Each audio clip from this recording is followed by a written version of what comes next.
Ah, aujourd'hui, séchez vos larmes, nous enterrons Samuel. 1 Samuel chapitre 25.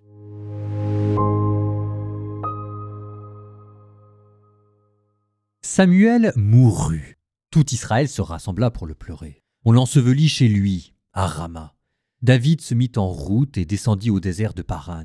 Il y avait à Maon quelqu'un dont l'exploitation se trouvait à Carmel. Cet homme, très riche, possédait 3000 moutons et 1 millier de chèvres. Il se trouvait à Carmel pour la tonte de son troupeau. L'homme s'appelait Nabal et sa femme Abigail. La femme était intelligente et belle, tandis que l'homme était dur et malfaisant. Il était du clan de Caleb. David, au désert, apprit que Nabal faisait tondre son troupeau. Il envoya 10 serviteurs en leur disant « Montez à Carmel, vous entrerez chez Nabal et vous le saluerez de ma part. Vous direz « Pour l'année qui vient, paix à toi, paix à ta maison, paix à tout ce qui t'appartient. J'ai appris que l'on faisait la tonte chez toi. Sache maintenant ceci. Tes bergers étaient avec nous, et nous ne les avons pas molestés. Rien n'a disparu de chez eux tout le temps de leur séjour à Carmel. Interroge-les, ils t'informeront. Que mes serviteurs trouvent grâce à tes yeux, puisque nous sommes venus en ce jour de fête. Alors, je t'en prie, donne à tes serviteurs et à ton fils David ce que ta main trouvera. » Les serviteurs de David entrèrent chez Nabal et lui répétèrent toutes ces paroles de la part de David, puis restèrent en silence. Nabal répondit aux serviteurs de David. « Qui est David ? Et qui est le fils de Jessé ? Ils sont nombreux aujourd'hui, les serviteurs évadés de chez leur maître.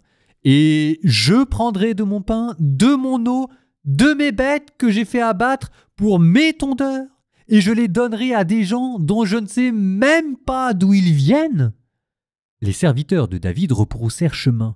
Ils s'en retournèrent et, arrivés auprès de David, lui rapportèrent toutes ces paroles. David dit à ses hommes, « Que chacun de vous prenne son épée. » Et chacun d'eux prit son épée. David aussi prit la sienne.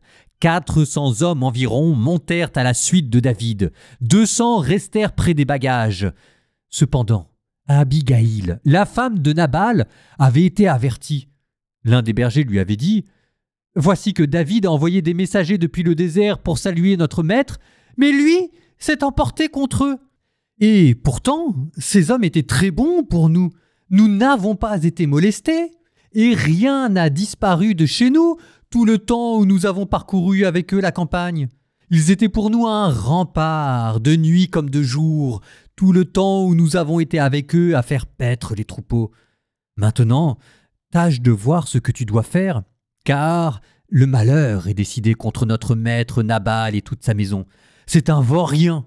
On ne peut même pas lui parler. » Abigail se dépêcha de prendre 200 pains, 2 outres de vin, 5 moutons tout préparés, 5 boisseaux d'épis grillés, 100 gâteaux de raisins secs et 200 gâteaux de figues qu'elle chargea sur des ânes. Elle dit aux serviteurs « Passez devant moi, je vous suis. » Cependant, elle n'avertit pas Nabal son mari. Alors que, sur son âne, elle descendait à l'abri de la montagne, voici que David et ses hommes descendaient dans sa direction. Elle les rencontra. Or, David s'était dit « C'est donc en pure perte que j'ai protégé tout ce que possédait ce Nabal dans le désert, et que rien n'a disparu de ce qu'il possédait. Il m'a rendu le mal pour le bien. Que Dieu amène le malheur sur David, ou plutôt sur ses ennemis, et pire encore, si je laisse subsister parmi tous les siens d'ici demain matin un seul mal. » Apercevant David, Abigail descendit vite de son âne. Elle se jeta devant David, face contre terre, et se prosterna. S'étant jetée à ses pieds, elle dit « C'est moi, c'est ma faute, mon Seigneur. Permets à ta servante de te parler. Écoute donc les paroles de ta servante. De grâce, que mon Seigneur ne prête pas attention à ce vaurien de Nabal. Il porte bien son nom. Son nom est le fou. C'est la folie qui l'accompagne. Mais moi, ta servante, je n'avais pas vu les serviteurs de mon Seigneur, ceux que tu avais envoyés.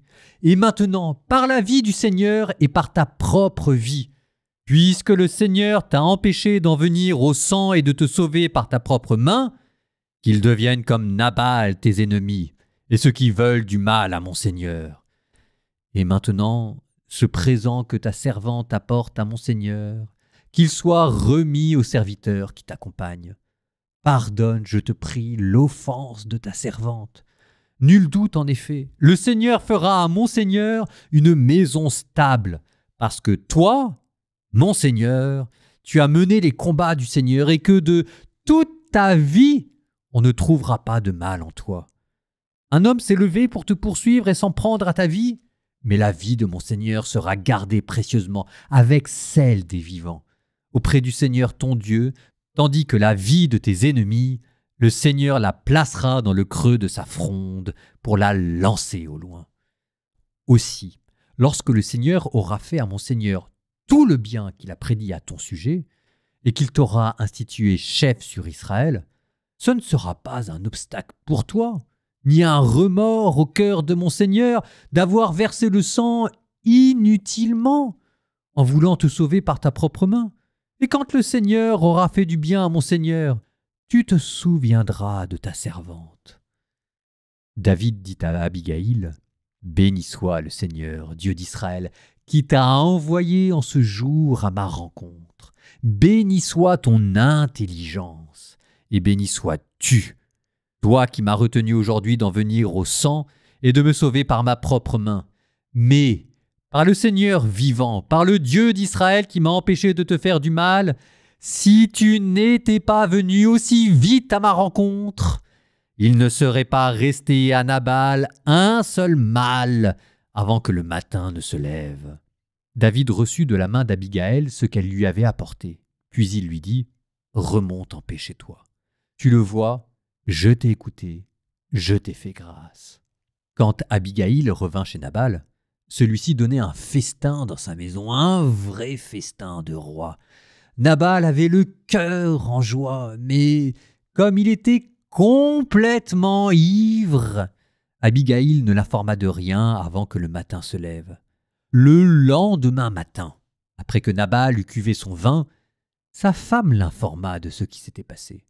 Alors le cœur de Nabal défaillit dans sa poitrine, et lui-même fut comme pétrifié. Au bout d'une dizaine de jours, le Seigneur frappa Nabal qui mourut.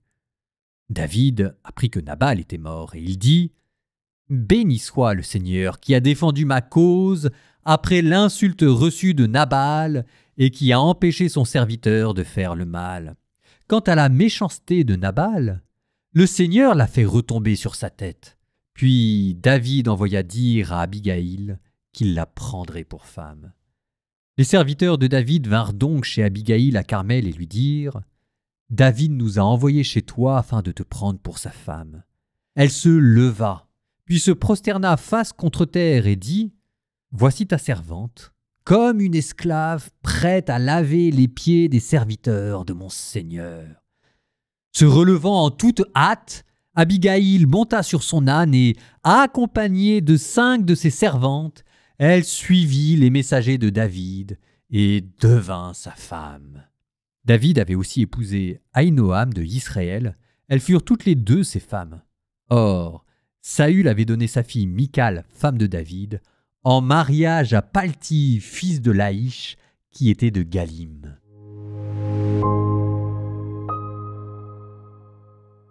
Le livre de commentaires que je lis a une petite marotte qui consiste à comparer chacun des protagonistes dans le livre de Samuel avec les patriarches dans le livre de la Genèse. Par exemple, ici, Nabal est comparé à Laban. Souvenez-vous, Laban, c'était le beau-père de Jacob qui n'avait cessé de vouloir rouler dans la farine Jacob. Et ça, c'est pas bien. Ça, c'est pour Nabal. Venons-en maintenant à David. Si je compare Nabal à Laban, ça veut dire que, d'après la Bible, au début du chapitre, David a le beau rôle. Sauf que... y a un petit truc. David s'énerve, prend la mouche du coche et décide de tuer tout le monde. Et je suis désolé, mais même dans le monde professionnel et militaire, l'ingratitude ne justifie pas le meurtre. C'est d'ailleurs ce que lui dira Abigaïl, quand elle lui dira que c'est totalement disproportionné comme réaction et que, en plus, ça risque de nuire à sa réputation de futur roi. Parce que ça voudra dire quelque chose sur sa manière de gouverner. Alors, Penchons-nous d'un peu plus près sur cette rencontre entre Abigail et David et essayez de voir, quitte à comparer les personnages du livre de Samuel aux patriarches de l'Ancien Testament, si David, à ce moment précis de son histoire, ne vous fait pas penser à un autre patriarche. David avance avec 400 soldats pour tuer tout le monde. Tiens, comme dans Genèse chapitre 3, quand c'est Ésaü qui avance au devant de Jacob avec une bande de 400 personnes. Ensuite, Abigail qui envoie des serviteurs puis des cadeaux au devant de David, comme Jacob avait exactement envoyé au devant d'Ésaü et ses serviteurs et des cadeaux. Alors, on pourrait multiplier les autres ressemblances, mais l'idée est là. Dans ce passage, David est un nouvel Ésaü. Et cette fois-ci, ça joue pas en la faveur de David. D'ailleurs, David comme Ésaü, tous les deux étaient roux. Enfin, je ne sais pas si ça a à voir. Alors, reprenons maintenant un tout petit peu de hauteur. Si vous regardez, le chapitre précédent, il y avait David qui avait la vie d'un homme entre ses mains, Saül. Et il ne l'a pas tué. Grandeur, magnanimité de David. Et cette fois-ci, il a un autre homme entre ses mains et il veut le tuer par colère et ressentiment. Et cette fois-ci, mesquinerie maladive de David. Est-ce que c'est le même homme? Et comment se fait-il qu'à un chapitre d'écart, deux rencontres amènent une réaction totalement différente? C'est parce qu'entre les deux, il s'est passé un événement particulier. Entre les deux, entre la rencontre avec Saül que David a épargné et Nabal que David a voulu tuer, il y a eu la mort de Samuel.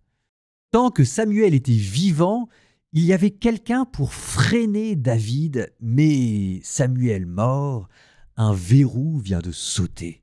Souvenez-vous de la royauté de ce qu'en disait Samuel, comment elle avait le pouvoir de corrompre même les meilleurs. Et ici, David ne doit le salut de son âme qu'à l'intervention quasi providentielle d'Abigail qui le ramène à la raison. Il s'en est fallu de peu. Ne prenez pas ça à la légère et remarquez comment la fin du chapitre insistait sans avoir l'air sur deux autres petits accros de la tunique royale de David, les femmes de David. Abigail qu'il prend pour femme, à la limite on comprend.